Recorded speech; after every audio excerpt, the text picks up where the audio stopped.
Viewers, আপনাদেরকে Dhaka Mymensingh rail লাইনের গাজীপুরের শ্রীপুর এলাকা থেকে শুভেচ্ছা জানাচ্ছি। গহীন বনের ভেতর দিয়ে এই রেল লাইনটি বয়ে গেছে। বিশেষ করে গাজীপুর অংশের বেশিরভাগ জায়গা জুড়েই রয়েছে এরকম গহীন বনভূমি। ভালো লাগে যে বনের ভেতর সুন্দর একটি রেল লাইন, এর ভেতর দিয়ে যখন ট্রেনগুলো চলে যায় গাছের ফাঁক দিয়ে, দেখতে ভালোই লাগে। আর এই যে এই রেল লাইনটি দেখছেন, এই রেল লাইন ধরে ছোটোবেলা অনেক হেঁটেছি, এটা দিয়ে স্কুলে গিয়েছি,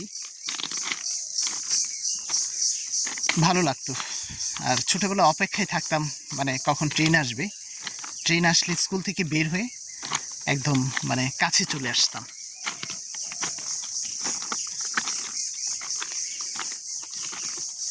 রেল লাইনের দুপাশে যেই বনভূমি রয়েছে সেখানে প্রচুর পাখির বাসা রয়েছে।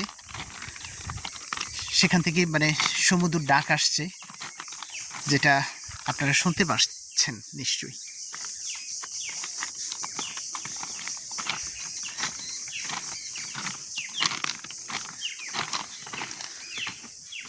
সামনে দূরে গাছের সারি, গাছে গাছে নতুন ফুল এসেছে, আর পাখিদের উড়াউড়ি।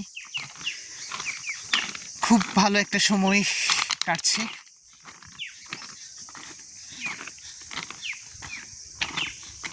একটু রেল লাইনের উপর দিয়ে হাঁটি না।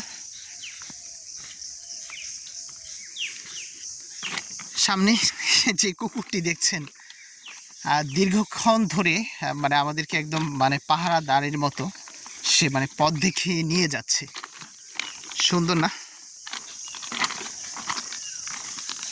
গাছে গাছে দেখা যাচ্ছে পাখি বসে আছে, পাখিগুলো ডাকছে। একটা জিনিস খারাপ লাগে, এই যে দেখেন এই গাছগুলো কিছু মানুষ পুড়িয়ে ফেলছে। গাছেরও তো প্রাণ আছে। এই গাছগুলো আমাদের অক্সিজেন দিয়ে থাকে, সেগুলো আমরা ধ্বংস করে দিচ্ছি দিনকে দিন।